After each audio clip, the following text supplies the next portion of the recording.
దేవునామానికి మహిమ కలుగును గాక. Praise the Lord. హల్లెలూయా. అందరు బాగున్నారా? మరొకసారి ఈ ఆదరణ గడి అనేటువంటి ఈ దైవ కార్యక్రమం ద్వారా మరొకసారి మిమ్మల్ని మీ కుటుంబాన్ని దర్శించి దేవుని మాటలు పంచుకోవడం, దేవుడి చిన్న కృపను బట్టి దేవుడికి వందనాలు చెల్లిస్తున్నాను. మరి పరిశుద్ధాత్మ దేవుడు గడిచిన నెలంతా మనం కంచి వేసి కాపాడి మరొక నూతన మాసంలో దేవుడు మనం తీసుకొచ్చాడు. 8 నెలలు కాచి కాపాడి 9వ మాసంలో దేవుడు తీసుకొచ్చాడు. దేవుడికే మహిమ కలుగును గాక. ఈ నెల మొదటి తారీఖు దేవుడు మనకిస్తున్న వాగ్దానం, మీ కొరకు ప్రార్థన చేసినప్పుడు ఈ నెల దేవుడు మనకి ఇచ్చే వాగ్దానం ఏంటంటే, నేను మీ ఎడల చేసేదను. చదువుదాం. పరిశుద్ధ గ్రంథం నుంచి సంఖ్యాకాండం 14వ అధ్యాయం 28వ వచనాన్ని చదువుకుందాం. నీవు వారితో యెహోవా వాక్కు ఏదనగా, నా జీవము తోడు మీరు నా చెవిలో చెప్పినట్లు నేను నిశ్చయముగా మీ ఎడల చేసేదను. దేవుడికి మహిమ కలుగును గాక. హల్లెలూయా. దేవుని బిడ్డలు గమనించండి, ఈ మొదటి తారీఖు వాగ్దానం దేవుడు మనతో చేసిన వాగ్దానం తెలుసా? నేను మీ ఎడల చేస్తా. ఏం చేస్తాను అంటున్నాడు దేవుడు? మన ఎడలు ఏం చేయాలనుకుంటున్నాడు? మనకి ఏదైనా కావాలంటే మనం ప్రజల దగ్గరికి వెళ్తాం, మనకు తెలిసిన వాళ్ళ దగ్గరికి వెళ్తాం. దేవుడే చెప్తున్నాడు కదా, నేను చేస్తానని. ఏం చేస్తాడు, ఎవరికి చేస్తారంటే, చదవబడిన వాక్యంలోని 14:28 సంఖ్యాకాండంలో, మీరు నా చెవిలో ఏమైతే చెప్తున్నారో అవన్నీ నేను మీకు చేస్తా. చెవిలో చెప్పటం ఏంటండి? మనం దేవుడి చెవిలో చెప్పటం ఏంటి? చెవిలో చెప్పటం అంటే ఏంటంటే, 2-3 నా నామం పేట కూడి ఎక్కడైతే ప్రార్థన చేస్తారో వారి మధ్యన నా చెవి పెట్టి ఆలకిస్తున్నాడు కదా. అంటే మన ప్రార్థనలు ఏమైతే దేవుడు చెప్తున్నామో, ఈ మొదటి తారీఖు వాగ్దానం దేవుడు చెప్తున్నాడు, అవన్నీ నేను నీకు చేయబోతున్నా. దేవుడికి మహిమ కలుగును గాక. ఈరోజు దేవుడు మనతో చెప్తున్నాడు, నేను మీ ఎడల చేస్తా. ఏం చేస్తాడు? నీవు దేవుడికి చెవిలో ఏమైతే చెప్తున్నావో, ప్రార్థన చేసినప్పుడు దేవుడికి ఏమైతే మొరపెట్టి ఆయన చెవిలో చెప్తున్నావో అవన్నీ దేవుడు చేయబోతున్నాడు. చెయ్యునగాక. దేవుడికి మహిమ కలుగునుగాక. అసలు ఏం చేయాలనుకుంటున్నాడు మన జీవితంలో? దేవుడు ఆయన ఏం చేయాలనుకుంటున్నాడో, ఆయనకున్న ఉద్దేశాలు ఏంటో ఒక 2-3 విషయాలు చెప్పి నేను వాక్యాన్ని ముగిస్తాను. నీకు ఏదైనా సమస్య వచ్చిందా, దేవుని మందిరానికి వచ్చి దేవుడి చెవిలో చెప్పు. నీకు ఏదైనా ఇబ్బంది వచ్చిందా, దేవుని రా, దేవుడికి చెప్పు. సేవకులు చెప్పు. సేవకులు సేవకుడు దేవుని సేవలో చెప్తాడు. మీకు అనేకమైన కార్యాలు దేవుడు ఖచ్చితంగా చేస్తాడు. వీరి దగ్గరికి వెళ్ళొద్దు.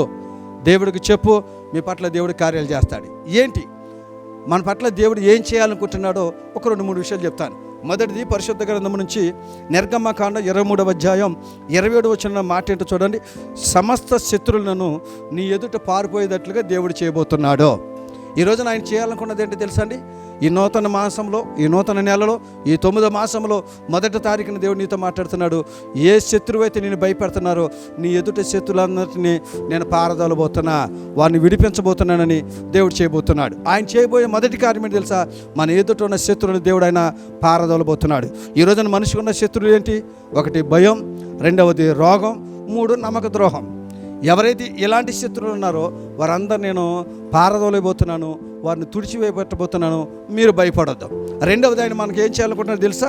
పరిశుద్ధ గ్రంథం నుంచి యెషయా గ్రంథం 60వ అధ్యాయం 15వ వచనం మాట ఏంటంటే, నేను శాశ్వత శోభాతిశయముగాను బహుతరములకు సంతోషకారకుడిగా చేయబోతున్నాడు. 2వది ఆయన ఏం చేయాలనుకున్నది తెలుసా? బహుతరాలకి నేను సంతోషకారకుడిగా, ఒక శోభాతిశయం కలిగిన, ఒక అందమైన ఇల్లుగా, ఒక అందమైన కుటుంబముగా, అందమైన బిడ్డలుగా, బహుతరాలకి సంతోషకారకుడిగా ఉండేటట్లుగా దేవుడు నీ జీవితంలో చేయబోతున్నాడు. భయపడమాకు, నిబ్బరంగుండు, ఆ కృప నువ్వు పొందుకొందవగాక. ఇంకో మాట చెప్తాను, ఆఖరి మాట చెప్పి నేను ముగిస్తాను. ఈరోజు దేవుడు మన జీవితంలో ఏం చేయాలనుకున్నది తెలుసా? అదే పరిశుద్ధ గ్రంథం నుంచి ప్రకటన గ్రంథం 3వ అధ్యాయం 12వ వచనం మాట ఏంటి తెలుసా? ఆయన ఆలయంలో నేను ఒక స్తంభంగా దేవుడు నిలబెట్టబోతున్నాడు. ఆయన మందిర ఆవరణంలో, ఆయన స్థలంలో ఒక స్తంభంగా దేవుడు నిలబెట్టబోతున్నాడు. ఈ రోజున చాలామంది మన చెప్తారు, నువ్వే నాకు ఆధారం అంటారు, కానీ ఎవడు మన ఆధారం చేసుకోడు. కానీ దేవుడే చెప్తున్నాడు తెలుసా?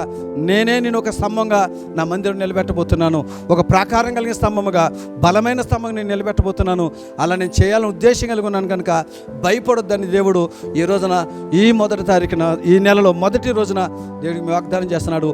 ఈ ఆదరణ గడియారు వాక్యం ఏంటంటే, దేవుని బిడ్డలారా భయపడమాకండి, ఇదిగో ఈ కార్యాలను మీ దేవుడు మీ జీవితంలో చేయబోతున్నాడు. మీరు చెవులు ఏమైతే చెప్తున్నారో చేయబోతున్నారు కనుక ధైర్యంగా ఉండండి. దేవుని తట్టు మీ కన్నులు ఎత్తండి. అనేక మేలులు చేసి, నువ్వు చెవులు చెప్పేవన్నీ చేసి దేవుని నిన్ను దీవించునుగాక. ప్రార్థన చేసుకుందాం. ప్రేమ కలిగిన మా తండ్రి, కృప కలిగిన దేవానికి స్తోత్రాలయ్యా. విత్తబడిన వాక్యాన్ని బట్టి నీ స్తోత్రం. వాక్యం ప్రతి ఒక్కరి జీవితంలో ఫలింపబడును గాక. ఈరోజు నాయన ఈ నూతన మాసంలో ఈ 9వ మాసం మొదటి రోజు నాయన వాగ్దానంతో మీరు మాట్లాడారు. నేను మీ ఎడల చేసేదని అన్నావు. ఏం చేస్తానో చెప్పారు. మీరు నా చెవులు ఏమైతే చెప్తే అవన్నీ చేస్తానంటున్నావు. బిడ్డలు ఏమైతే అడుగుతున్నారో అవన్నీ చెయ్యనుగాక. అట్టి కృపతో నింపి మీరే మహిమ పొందుకోమని యేసు నామములో అడిగి పొంది ఉన్నాం తండ్రి, ఆమేన్. మరొకసారి మీకు ప్రభుపేట వందనాలు చెల్లిస్తున్నాను. దేవుడు మిమ్మల్ని అందరినీ దేవుడు దీవించునుగాక, ఆమేన్. అలాగే మరి ఒక చిన్న మనం ఏంటంటే, మీలో ఇంకెవరైనా సరే ప్రార్థన అవసరాలు ఉంటే ఈ స్క్రీన్ మీద పడుతున్న నెంబర్లు ఫోన్ చేయండి. మీ కొరకు మేము అందరం తప్పక ప్రార్థన చేస్తాం. మీరు మీ కుటుంబం ఎల్లప్పుడూ సుఖంగా సంతోషంగా ఉందరుగాక, ఆమేన్.